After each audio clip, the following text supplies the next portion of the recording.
For weeks now, we've been hearing about Toyota's sudden acceleration problem, and it's impacting the company and the industry. And joining us this morning is Charles Henson, the president of the New Mexico Auto Dealers Association. Charles, good morning. Thanks so much for being with us. I know you can't talk specifically for the Toyota dealerships in New Mexico, but how are they handling what has turned into a crisis for them and the industry? You know, and it is at that level, but I want to mention first and foremost, your community dealerships, and of all makes and brands, their number one priority is to put you in a safe motor vehicle and to keep you and the people of New Mexico safe.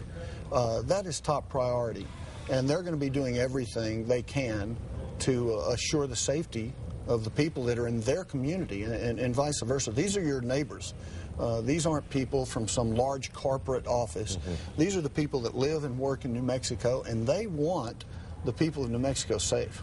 And they're waiting in some regards for Toyota to tell them sort of what to do next as far as some of these repairs. Is that correct? Well, they're currently making repairs. As a matter of fact, since the repair portion of this started, they have repaired almost 5,000 vehicles here in the state of New Mexico.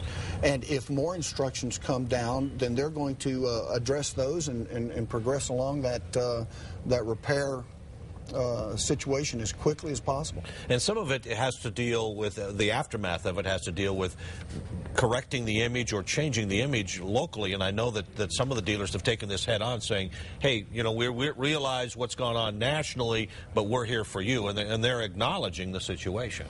You know, I spoke with several of the dealers just yesterday, and every one of them has told me they are getting calls of support from their customers.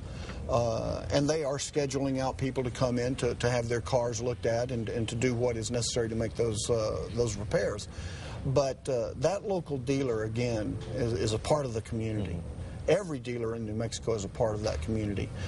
They're getting those phone calls, they're responding to them, and they really are getting emails and phone calls of support.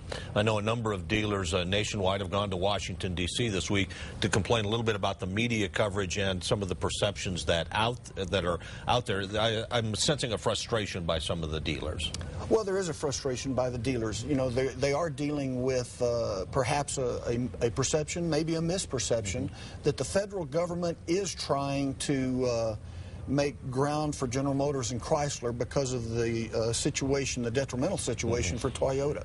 I don't know whether that's true. I don't know whether it's not true. But when you have local dealers going to Washington, it's the same way they did during the Chrysler GM bankruptcies. When the voice of that local dealer reaches their congressional delegation, that is a voice that gets listened to. Charles Henson, thank you so much for visiting with us today. Oh, my pleasure, Mike. Thank you.